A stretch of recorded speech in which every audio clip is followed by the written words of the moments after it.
точно заради това. Толкова е зацепен постоянно този превърш, може да видим някой отвън какво напъне, така се отвърка. Ключалката ще си я завърти и си отвори. Цък.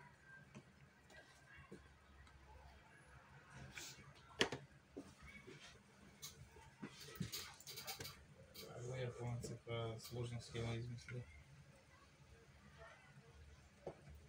Просто го превърташ механизъм, малко ще му направим тук шлайф, пил. По-лесно да подвежда. Ми запъва.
Искам да взема направо някакво ключалка да избирам и присъедини от главата.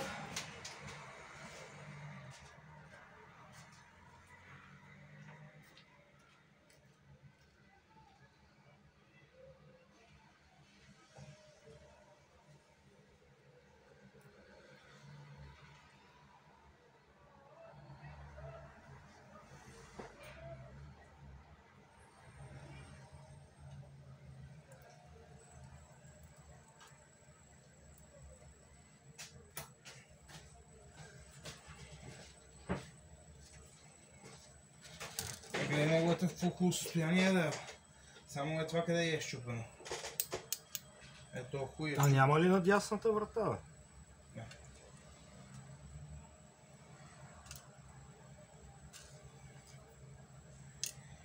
Неговото е в прекрасно състояние, само като има малко чупено в нея. Най-важният елемент. Разкапсулване на брежи.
Здравейте! Здравейте! Това ключа може ли Да. да изкараме? 8 лева една ключенца. Добре.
Чао, хубаво ден.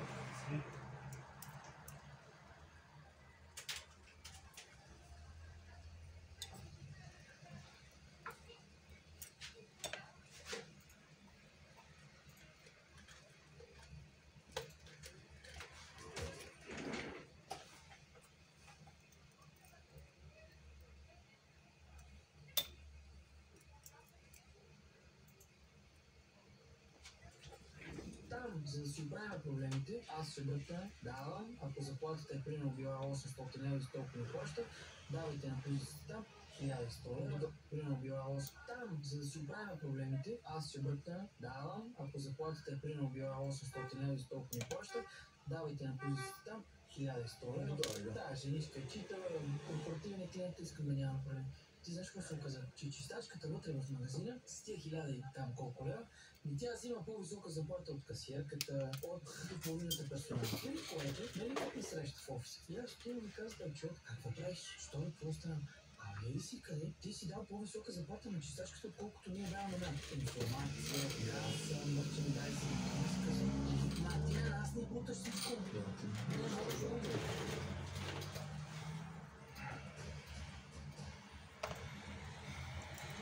Бизнеса страшно много време ми отне да ги уча аз големите корпорации, че всеки застава срещу мен и ми казва, това е бизнес, тук няма нищо лично. Но откакто съм жив, за мен всичко е лично, всичко, което правя. Лично ми е бизнеса, лични са ми отношенията с тези клиенти, лични са ми личен живот, лично. Всичко ми е лично. Аз ако не го правя лично, няма смисъл. Да бе, хубаво, аз ти плащам ти да ми чистиш, ти трябва да чистиш. Какво лично? И аз му обяснявам. Сега ще ти кажа.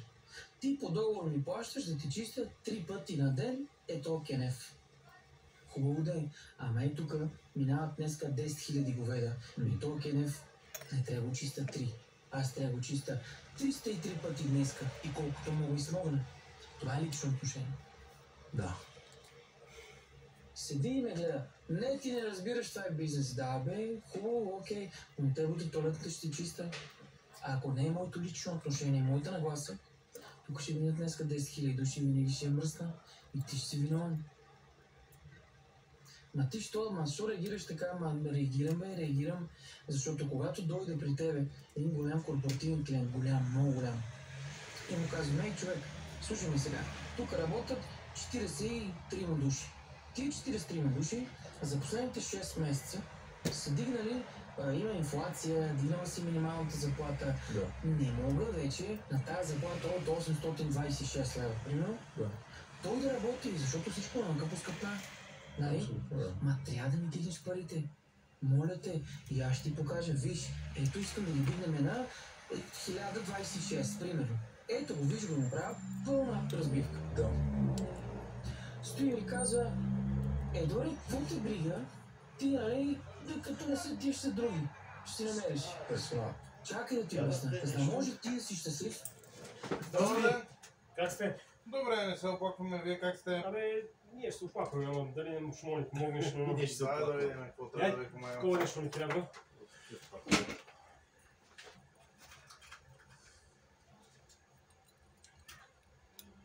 А може да е по-хубав.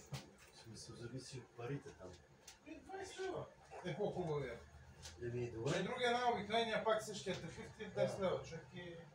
Колко ще изкара, не знам. Да, е по-хубав, значи. Пак има да е с такава дължина самия. Да. такова. Това е българска такава врата. Дървена е някаква или какво е? Да. Да.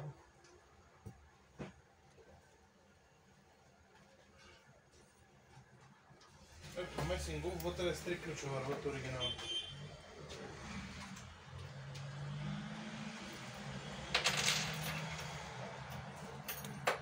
Не си. Абе, да ти дадем. И да решиш да идваш. Си. И кога е това?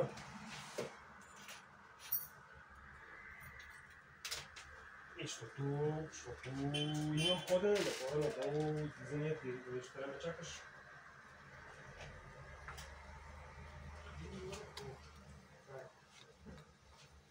Добре,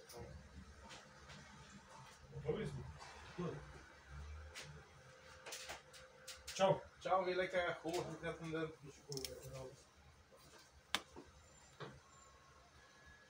Ама тия кобурите им седат празни на двамата, нямат пищовихте. За какво са им, бе? Не са милиционери. Пак те намирате пари за тия автомобили, бе, бат.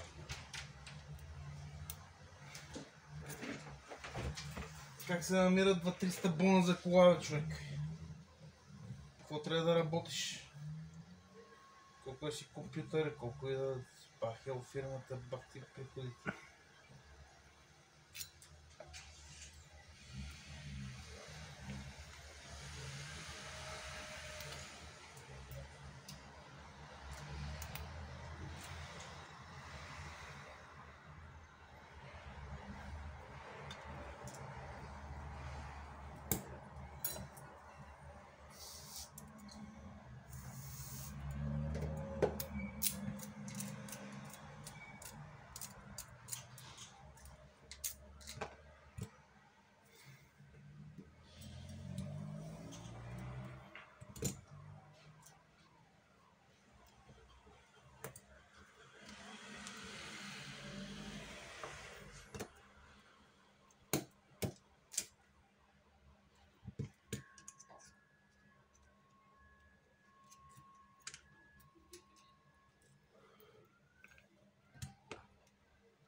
В единия цилиндър тия позиции стават и работят перфектно, в другия ги наредих, не искат да работят. Не се прибират. Ти колко? Ти за Тойотата. Бетта шак. Пиони ги? Шкури ги малко. Само с този цилиндър, който си работиха добре сега. Ще няма се занимавам. Така че други ми изглежда по-неизносен толкова, но след това.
Много работа.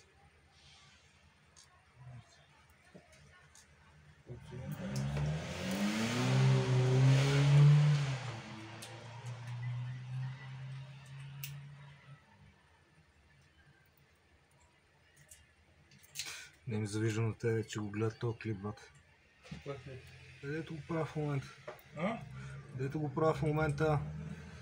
Ама ти правиш клип ли? Да. Къде си сторил камера? Ще ставам интернет звезда. Ще ми дадат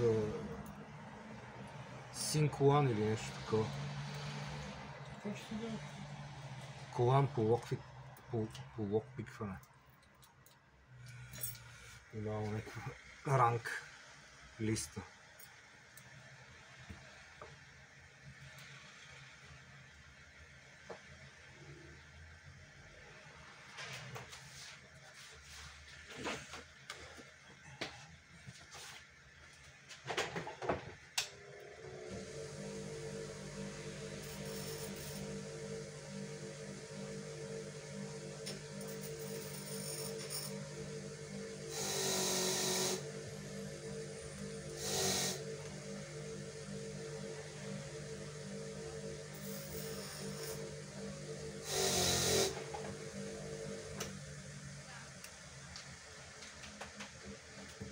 И аз да нямам проблеми, с тебе да сме доволни, трябва да е доволно човечето долу.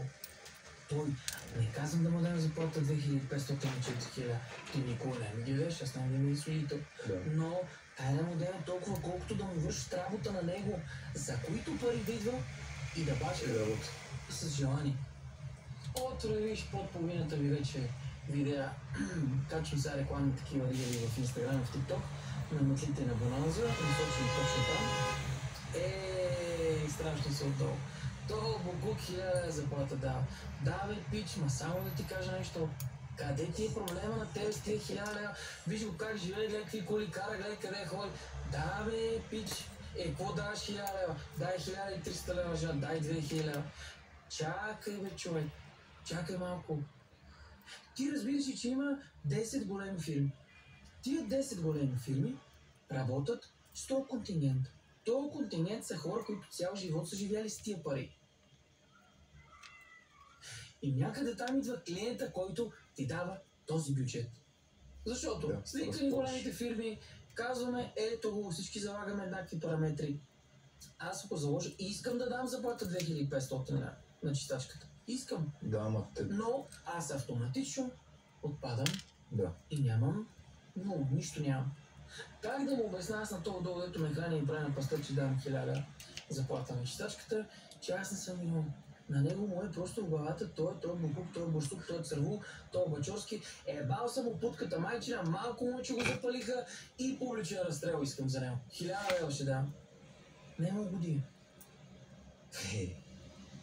Как да ти разкажа за конкуренцията, за средата, за клиентите? Не мога да ти разкажа. Знаеш ли какво? Това си мисля. Че като някой като каже нещо, като напише нещо и някой вика, ти нямаш право на мнение. И съм такъв, не, напротив. Точно този, който не разбира, има право на мнение. Защото този, който разбира, няма да каже никакво мнение. Защото той ще познава средата. И само човек, който не разбира, постоянно има и право на мнение. Той го изразява. А ти, ако разбираш, нямаш право на мнение, защото какво право на мнение? Ти мнението си го изграждаш, като имаш всичките неща, целият пъзъл. Нали? Както при тебе. Заради мен тия заплати, аз трябва да взема от тази фирма, той ни пари. Как ще работя като... Да сте могли да защитя? Не само. Това момиче, което искаш да издадеш 1300 или 2000, тя ще остане без работа. Ако ти отидеш на мания и им кажеш, дайте ги тия. И тя ще загуби и тия. Така че ти трябва да прецакаш нея. Ще ми още им прием. Но в интернет, и не само в интернет, изобщо човека е така устроен. Той веднага ще си каже мнението, само защото не познава цялата картинка. Той си мисли, че ти толкова си решил, но той не познава цялата картинка. Само... Имате проблем с единия ключ, тук съм спрял. Първо си мисля, това е Passat. С този ключ, като натисна първия път, се завъртат. При второто за запалването е много трудно натискане. Не този ключ. Този си пали нормално. Нали тук леко ми е спрял. Дали ще е проблем? А с този не иска да паля. Ами, пали трудно, така ми каза шефа. Ако искате да